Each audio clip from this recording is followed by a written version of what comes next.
నీ పేరులో ఏదో ప్రియమైన కైపుంది.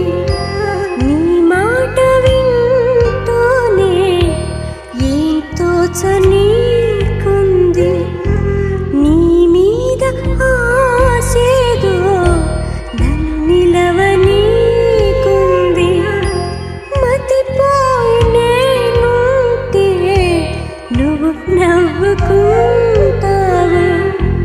ఈ వేళలో నీవు ఏం చేస్తూ ఉంటావో అనుకుంటూ ఉంటాను ప్రతి నిమిషం.